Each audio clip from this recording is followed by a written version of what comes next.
Success के बारे में तो आप लोग बात करते हैं, जो सक्सेस हो जाता है उसको सब फेम वेम मिल जाता है, लेकिन फेल्योर के विषय में कोई नहीं बात करता है। ये बात मैं इसलिए कर रहा हूँ क्योंकि इंडिया में अगर देखें तो बहुत सारे बच्चे ऐसे केसेस आए हैं जहाँ पर बच्चे सुसाइड तक कर लेते हैं अगर मार्क्स अच्छे नहीं आए। हम सब लोग सुनते हैं कि छत से कूद दिया बच्चे। अब कारण ये होता है कि फेल्योर या मार्क्स कम आने की वजह से। तो मेरा नेक्स्ट क्वेश्चन यही है कि after reaching so far how did you cope up with not clearing the final stage, मतलब यूपीएससी की फाइनल स्टेज आपका नहीं हो पाया है ना। व्यूवर्स को थोड़ा बता दीजिए कि अगर नहीं भी होता है तो इसको कैसे ओवरकम किया जाए। सर ने बहुत ही अच्छा क्वेश्चन पूछा ये। मुझे लग रहा है कि इस पे हर किसी को बात करनी चाहिए।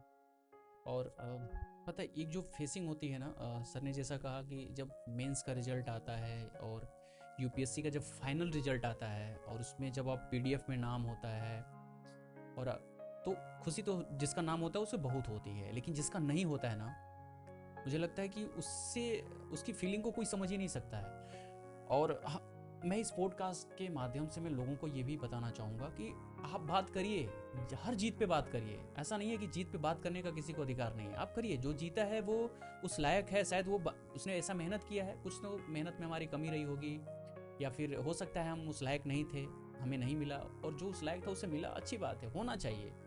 लेकिन जो फेल होते हैं ना उसकी भी बातें होनी चाहिए। और ये जब चीज़ें हुई ना तो गवर्नमेंट ने बहुत सारे ऐसे स्कीम निकाले जिसमें बोला गया कि जो यूपीएससी के मेंस रिटर्न है उनको यहाँ नौकरियाँ दिया जाएगी, वहाँ नौकरियाँ दी जाएगी, ऐसे वैसे। ये बस कागजों में है, ऐसा कुछ नहीं हुआ। ठीक है, मैं रियलिटी बता रहा हूँ, ऐसा कुछ भी नहीं रहा। शायद जो दिए होंगे उनको मिला होगा, मुझे तो नहीं मिला। मैंने तो कभी इतना मतलब सोचा, मैं ट्राई किया क्योंकि मेरा बैकग्राउंड था कि मुझे टीचिंग करना है। अगर कोई ऐसा आके कहता है कि मैंने बीटेक किया है, मैंने आईआईटी से बीटेक, क्योंकि बहुत सारे ऐसे आईआईटी एस्पिरेंट हैं जो यूपीएससी की तैयारी कर रहे हैं। अब वो आईआईटी से ऑलरेडी वो पास आउट है, वो कभी भी 2 4 साल 5 साल बाद अगर यूपीएससी को ड्रॉप करके भी जाएगा तो नौकरी तो उसे मिलनी है, क्योंकि उसका टेक्निकल बैकग्राउंड है। लेकिन वो बच्चे क्या करेंगे जो आर्ट बैकग्राउंड से हैं, जिन्होंने बीए किया है, जिन्होंने एमए किया है, जिन्होंने एमएससी किया है, उनके साथ तो कोई ऑप्शन नहीं छोड़ता है। तो बिल्कुल बात होनी चाहिए आपको कि जो बच्चे फेल होते हैं, चाहे वो प्रीलिम्स में फेल हों, चाहे वो मेंस में फेल हों, चाहे फाइनल रिजल्ट में फेल होते हैं, यूपीएससी के जो फाइनल जब कट ऑफ आता है, रिजल्ट आता है, पीडीएफ आती है, उसमें जब उनके नाम नहीं होते तो उनके ऊपर भी बात होनी चाहिए। ये बात नहीं होता है, बस ये मान लिया जाता है कि जो फेल है उनका पे बात ही नहीं करनी है। और यही हमें लगता है कि इस देश बस ये मान लिया जाता है कि जो फेल है उनका पे बात ही नहीं करनी है।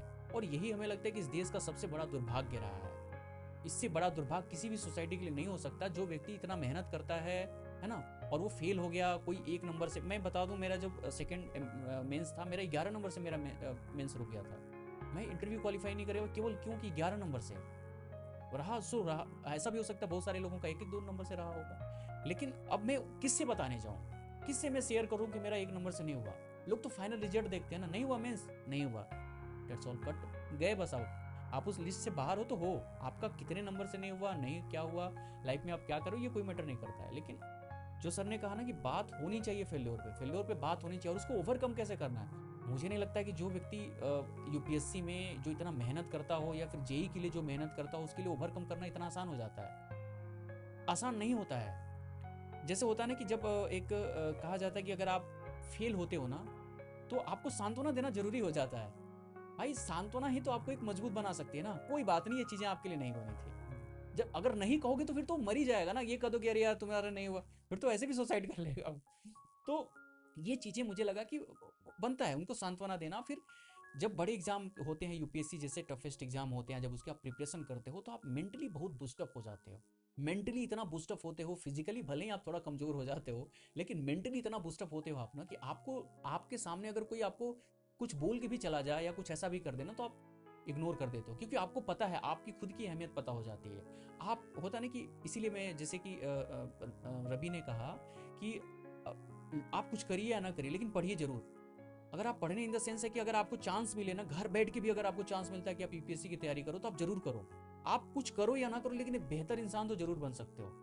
तो बेहतर इंसान होने के लिए पढ़ना है, लेकिन बेहतर इंसान की तो बात ही नहीं होती ना यहाँ पे। अगर बेहतर इंसान की बात हो रही होती तो फिर लोग क्या कर रहे होते, लोग फिर जो फेल है उनकी भी बातें कर रहे होते। लेकिन ऐसा नहीं होता है, बस सक्सेस लोगों की बात लेकिन ऐसा नहीं होता है, बस सक्सेस लोगों की बातें होती है। तो ओवरकम करना तो बहुत ही टफ है। लेकिन फिर भी जो लोग उस लेवल तक जाते हैं उनका थोड़ा सा मोटिवेशन हाई होता है, इस वजह से थोड़ा वो जल्दी ओवरकम कर लेते हैं। जो बच्चे सुसाइड कर रहे हैं, जैसे जेई के लेकर के, नीट को लेकर के जो बच्चे सुसाइड कर रहे हैं, ये इस देश का सबसे बड़ा दुर्भाग्य है, बहुत ही बड़ा दुर्भाग्य, जो मैं बार बार कहता हूँ। उसके साथ ना उनकी उसके साथ ना उनकी फैमिली खड़ी होती है। आप तो अभी तो हमें लग रहा है थोड़ा फैमिली ज़्यादा सपोर्ट करने लगी, फिर भी बहुत ऐसे आपको केसेस मिलते हैं जहाँ पर फैमिली बच्चों के साथ खड़ी नहीं होती, बच्चों की मेंटल एबिलिटी, मेंटल जो टेस्टिंग है वो नहीं करती है। तो ये भी एक बड़ा चैलेंज होगा गवर्नमेंट के लिए, और जो ब्यूरोक्रेसी है उसके लिए भी चैलेंज होगा कि जो बच्चे जनरल कंपटीशन की तैयारी कर रहे हैं, जो इतने साल तक दे देते हैं, उनके लिए भी कुछ रास्ते खोले जाएं। यार रास्ते नहीं तो कम से कम उनको एक मोटिवेशनल क्लासेस हो, है ना, उनके लिए एक मेंटरशिप क्लासेस चलाई जाएं। और जो जेई के लिए और नीट के लिए बच्चे कर रहे हैं ना, इनको तो कोचिंग में कंपलसरी करना चाहिए। और बहुत सारे ऐसे शायद कोचिंग हैं भी जो ऑलरेडी चलाते हैं, मेंटरशिप क्लासेस चलाते हैं जो मोटिवेशन के लिए बताई जाती है। तो गवर्नमेंट को इसके ऊपर इनिशिएटिव लेना चाहिए। जो ऑलरेडी जो आपके जो यंग जनरेशन है, अगर वो इस तरीके से अगर छोटा सा फेल होने के बाद वो सुसाइड कर लेगी, तो फिर तो मतलब आप इस चीज़ों को तो हैंडल नहीं कर पाओगे ना। तो आपको करना क्या है, आपको एक मोटिवेशनल क्लास ऑर्गेनाइज करानी है। इसके लिए आप गवर्नमेंट खुद एक इनिशिएटिव लेकर के आए। लेकिन फेल से फिर ओवरकम करना बड़ा मुश्किल होता है, थोड़ा मुश्किल तो चैलेंजिंग है, लेकिन फिर भी वही है कि आप बस ये मान के चलते हो कि अगर ये नहीं हुआ तो मेरे लिए कुछ बेस्ट होगा, और बस एक होप है। रियलिटी यही है कि ये बस एक होप है, और होप लेकर के ही आदमी आगे बढ़ता है। बाकी बस ये भी है कि आप लाइफ का अंत कर देना ही कोई सोल्यूशन नहीं है, कोई भी सोल्यूशन नहीं है। इसका मतलब है कि आपने अपना जो अस्त्र है, जो भी आपके पास थे चीज़ें, है ना, जो विपेन से आपने अपने आगे डाल दिए, और ऐसा नहीं करना है। लाइफ है, लाइफ में हमेशा चैलेंज होगा। जरूरी नहीं है कि मैं अगर कहीं यूपीएससी में आईएएस बन जाता, आईआरएस बन जाता, है ना, आईपीएस बन जाता, या कोई भी किसी भी विभाग में काम कर रहा होता, किसी ब्यूरोक्रेसी के लिए काम कर रहा होता, तो मेरे लिए वहाँ चैलेंज नहीं होते। हाँ, तो और भी चैलेंजेस है ना।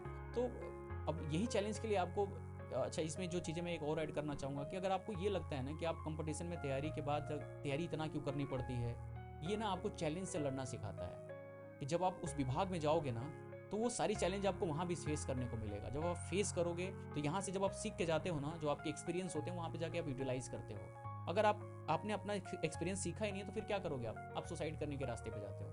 तो सुसाइड करना ये कोई भी सोल्यूशन नहीं है। आप फेस करिए, चैलेंज को फेस करिए, फेलियर को फेस करिए, और जो फेल भी हो ना आप उसे एक्सेप्ट करिए। सबसे बड़ी बात है, सबसे मेन पॉइंट वही है कि आप अपने फेल को एक्सेप्ट करना सीखिए। और एक्सेप्ट ये करना है कि आपको कहाँ पे फेल हुआ, आपने कहाँ उसके पे लूज किया है, कौन सी ऐसी चीज़ रही जो आपसे छूट गई, उसको फिर से करिए, रीस्टार्ट करिए अगर नहीं भी होता। और एक्सेप्ट ये करना है कि आपका कहाँ पे फेल हुआ, आपने कहाँ उसके पे लूज किया है, कौन सी ऐसी चीज़ रही जो आपसे छूट गई, उसको फिर से करिए, रीस्टार्ट करिए। अगर नहीं भी होता है तो कुछ ना कुछ ईश्वर बेहतर ही करेगा, है ना, अच्छा करेगा। और इसके लिए मैं आपको एक बुक भी गाइड करूंगा, है ना, योगी कथामृत।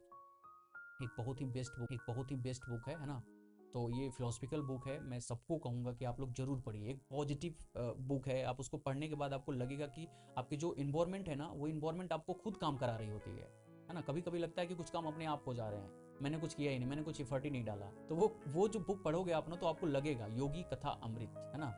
तो आप उसे जरूर पढ़िए, उस बुक बहुत ही बेस्ट बुक है। किसी चीज़ें बाकी आप मोटिवेट रहिए, अपने काम को लेकर मोटिवेट रहिए, पढ़ाई को लेकर के मोटिवेट रहिए, फेलियर को एक्सेप्ट करिए, कहाँ हुआ नहीं हुआ उस पर सीखिए, उस पर काम करिए, है ना। लेकिन हाँ, आप हार मत मानिए। सुसाइड करना कोई भी रास्ता नहीं है। सुसाइड करना तो मतलब मुझे लगता है कि ये कायरता वाली बातें होगी, तो हम इस पर तो बात ही नहीं करेंगे कि आपको सुसाइड करना है नहीं करना है। लेकिन गवर्नमेंट को एक इनिशिएटिव, जो हम पीछे भी बात कर रहे थे कि मोटिवेशनल एक जो क्लासेस ऑलरेडी रखना चाहिए, कि बच्चा अगर फेल होता है तो उसे इतना मोटिवेट किया जाए कि वो कुछ अच्छा कर पाए, बेहतर कर पाए। तो ये सब चीज़